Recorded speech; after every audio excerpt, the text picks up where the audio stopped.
자, 얼마 전 서울 평창동에서 입주 가사 도우미를 시작했다가 최근에 그만둔 분의 제보입니다. 네, 제보자는 40대 싱글맘이고요. 지방에서 거주하면서 이 편찮으신 어머니를 돌보면서 아이들을 키우고 있습니다. 이 코로나 이후로 좀 일자리를 구하기가 어려워지면서 가사 도우미 일을 시작했다고 하는데요. 그러다가 얼마 전에 이 서울 평창동에서 입주 가사 도우미를 구한다는 구인글을 보고 지원을 했습니다. 이 구인글에는 유명 TV 드라마에 제일 많이 나오는 고급 주택가 평창동에 있는 집이라면서 고급 주택을 제공하고 식사도 제공해 준다고 돼 있었습니다. 그리고 집주인은 80대 남성이었는데요. 제보자에게 지원한 날에 바로 면접을 보자고 했고 이 지방이라서 다음 날에 보면 안 되겠냐고 했지만 굳이 당일에 봐야 된다고 해서 급하게 서울로 올라와서 면접을 봤다고 합니다. 자, 주말 드라마 같은 거 보시면 평창동 사모님 오셨어요. 뭐 이런 거 많이 보셨잖아요. 그만큼 부촌의 상징, 잘 가꿔진 정원, 넓은 거실, 화려한 가구. 자, 그런데 면접을 보러 간 그 평창동 집 전혀 다른 모습이었다는 거죠. 직접 들어보시죠. 오늘 바로 좀 보자. 그렇게 해서 면접을 봤는데 면접을 보는 장소가 지하에서 봤어요. 지하를 갔더니 완전히 벽에 막 곰팡이 냄새 다 갈라져 있고 광고랑은 틀리니까 제가 안을 좀 볼 수 있을까요? 라고 얘기를 했어요. 그랬더니 지금 현재는 일하는 사람이 있기 때문에 보여줄 수가 없고 저한테 여권까지도 달라고 했었어요. 주민등록증하고 운전면허증하고 학생증이 있다. 그랬더니 그러면 그 세 개를 다 달라. 자, 가사 도우미를 구할 때 원하는 어떤 그런 정보가 아닌 것 같은데요. 그러기나 말입니다. 정말 이상하죠. 그리고 지금 들으신 것처럼 면접을 볼 때부터 이상했다라고 합니다. 집 안에 들어서자마자 면접을 보자면서 지하로 데려갔다라고 합니다. 그 무슨 상관관계가 있는지 모르겠습니다만 둘러봤더니 그 집이 이게 드라마에 나오는 고급 주택하고는 아무 상관이 없어 보이죠. 냄새 나고 곰팡이 펴 있고 아무리 봐도 자기가 생각했던 평창동 집은 아니었던 겁니다. 그러면서 혹시 그럼 다른 것도 좀 둘러볼 수 있냐라고 물어봤더니 일하는 사람이 있어서 못 본다라고 했다라는 거예요. 근데 일하는 사람인데 뭘 그렇게 급하게 면접을 보자고 했을까요? 이상하죠. 그러면서 또 여권을 요구합니다. 그래서 여권은 없다. 대신 주민등록증하고 운전면허증 학생증이 있다고 하니까 그럼 세 개를 다 달라고 하더랍니다. 그래서 면접이라고 얘기하는데 면접에서 계속 이 사람이 집주인한 사람이 얘기하는 게 자기가 뭐 해외 영주권자 도대체 가사 도우미랑 자기가 해외 영주권자라면 무슨 상관인지 모르겠는데 그러면서 여권도 달라고 하니까 어쨌든 수상한 일이 한두 가지가 아니었지만 이분 너무 사정이 급하셨잖아요. 어머니 편치 않으시고 아이들도 있고 또 돈이 그렇게 필요한데 급여는 많이 준다고 하니까 일단은 일을 하기로 했답니다. 자, 일단 평창동 집, 집 자체는 크고 괜찮아요. 그런데 리모델링을 하면 괜찮을 것 같아요. 하지만 지금 상태면 완전히 이건 폐가 수준인데, 자, 그래도 일단 제보자께서는 일을 하기로 시작했어요. 자, 면접 3일 만에 평창동 저 집으로 가셨대요. 자, 그런데 집주인이 점점 더 이상한 소리를 했다. 그렇습니다. 평창동 집에 도착한 제보자에게 집주인이 이상한 소리를 늘어놓기 시작한 건데요.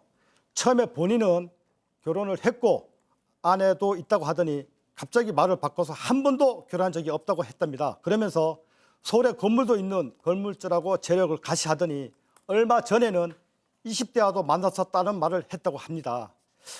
집주인과 이게 대화를 나눈 후에 제보자는 그러면 앞으로 지내야 할 방과 집 곳곳을 둘러봤고 처음에는 이 집 상태가 너무 끔찍한 느낌이었지만 본인이 혹시 집을 잘 관리하면 된다는 생각에 열심히 일을 하기로 마음먹었다고 합니다.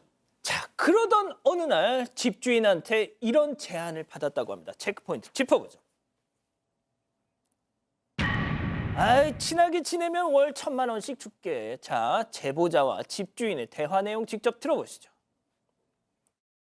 저녁을 차려드리려고 이제 장 보고 딱 들어왔는데 가사 도우미는 이 시간으로 그만두고 1,000만 원씩 줄 테니까 또 형편도 어렵고 그러니까 내가 빚도 좀 갚아주고 그런 성관계를 좀 친하게 지내면서 그런 걸 해주면 그런 걸 책임지고 다 해줄 수 있는데 그거에 대한 답을 줘. 집에 가서 생각한 다음에 승낙할 것 같으면 바로 짐을 싸가지고 다시 오라는 거예요. 내가 말하는 게 결혼 생활 해봤으니까 무슨 말인지 잘 알지? 내가 경제적 지원은 한 달에 1,000만 원 정도는 해줄 수가 있어. 아유 회장님 그런 거는 아니 사람은 어떻게 살든지 다 어려움이 있는 거니까 동의하면은 다시 또 대화해서 만나면 되고. 아유 어떻게 생각해? 자, 월 1,000만 원씩 줘서 뭘 어쩌자는 걸까요? 그러니까요. 2주 정도 지난 어느 날인데 불러서 이제 가사 도우미 하지 말고 뭔가 좀 정해야 될 시점이다 이렇게 얘기를 하면서 얘기가 뭐냐 하면 이런 얘기를 합니다. 이제 미스 뭐 땡이겠죠. 미스 땡 물어볼 게 있어. 애도 낳아봤고 나이가 40대 정도 되면 다 알잖아. 그리고 형편이 좀 어려워 보니까 그냥은 못 도와주는데 내가 도와줄 수는 있다라고 하면서 특히 그 얘기를 합니다. 남녀 관계로 친하게 지내면 월 1,000만 원씩 주면서 빚도 갚을 수 있고 또 빌려줄 수도 있고 등등의 얘기를 합니다. 그러니까 사실은 이 여성 입장에서는 말도 안 되는 얘기를 하니까 결혼하고 싶은 거면 나이에 맞는 사람 찾아라고 얘기를 했고요. 또 도움 필요하면 자녀 대신에 돕겠다 얘기를 했는데 자녀는 또 필요 없다. 난 여자가 필요하다. 이렇게 또 얘기를 했다고 합니다. 당장 짐 싸서 나가고 이제 나가서 나중에 어떻게 할지 답을 달라고 했는데 만약 그 제안을 승낙한다면 그때 돌아오라고 제안을 했다고 합니다. 너무너무 깜짝 놀랐죠, 제보자 입장에서. 그래서 결국은 나중에 나온 이후에 문자로 보냅니다. 가사 회사 업무 외에는 다른 거는 할 수 없다라고 거절의 문자를 보냈습니다. 당연히 거절을 하셨죠. 당연히. 자, 다시 정리를 해드려요. 앞서 저 남성 80대입니다. 이 제보자 여성 40대입니다. 막내딸뻘 되는 사람한테 이딴 제안을 한 거예요. 자, 그런데 앞서 처음에 그 구인 광고부터가 느낌이 쎄했어요. 네, 구인글 함께 보면서 설명을 드리도록 하겠습니다. 네, 집주인이 올린 구인글인데요. 이 고급 가사 도우미를 구한다면서 젊은 여성 가능이라는 글씨를 이렇게 커다랗게 써놨습니다. 또 빨간 글씨로 나이가 적을수록 월급을 더 많이 드립니다라고 써놨는데 그 어린 사람한테 월급을 더 주는 이유가 뭔지 의문이고요. 특히 전화하기 전에 꼭 먼저 나이와 학력, 경험을 보내달라고 적어놨고 이 제보자에게도 면접을 보기 전에 미리 사진을 보내달라고 했다고 합니다. 이 제보자는 지금 와서 돌이켜보면 일할 사람을 구하는 게 아니라 다른 사심이 있었던 걸로 보인다고 전했고요. 그리고 제작진이 집주인의 SNS 계정을 확인해 봤습니다. 이 소개 글에 미혼이며 사업을 크게 성공시켰다. 결혼만 늦었는데 인생의 파트너를 찾으면 세계 여행을 함께하고 싶다. 이런 내용이 적혀 있었습니다. 자, 이거 저희가 왜 이걸 전해드리냐면 이 양반 좀 사고 칠 것 같아서 그래요. 네, 그렇습니다. 그리고요, 이 자유 제보자분 들으신 것처럼 바로 그 집을 나와서 이제 택시를 타셨다고 합니다. 그리고 너무 사실 기가 막혀서, 그러니까 혹시라도 저는 저렇게 문자를 보낸 것도 더 큰 어떤 뭐 해가 있을까봐 그냥 달래듯이 그렇게 보낸 것 같은데 택시기사분에게 있었던 일을 얘기했더니, 그러니까 택시기사분이 또 사건 반장에 이런 제보를 해야 된다라고 그렇게 말씀을 주셔서 저희한테 연락을 주셨다고 하고요.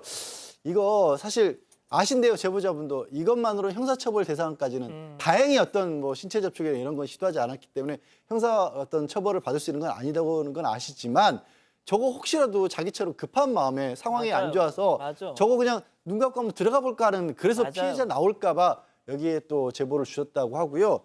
그리고 이 제작진에서 이 집주인한테 연락을 해봤답니다. 아, 그 남성한테요? 네, 도대체 어떻게 된 일이냐라고 물어봤더니 그런 일 없다라고 하면서 뭐라고 했냐면요. 그 가사 도우미 중에 이상한 사람이 많습니다. 이렇게 얘기를 했답니다. 그러면 그 대화 내용 들은 건 뭐예요? 예? 아까 대화 내용 들은 건 뭐예요? 또 잡아떼겠죠. 뭐 그걸 안 들려줬으니까 그러겠죠.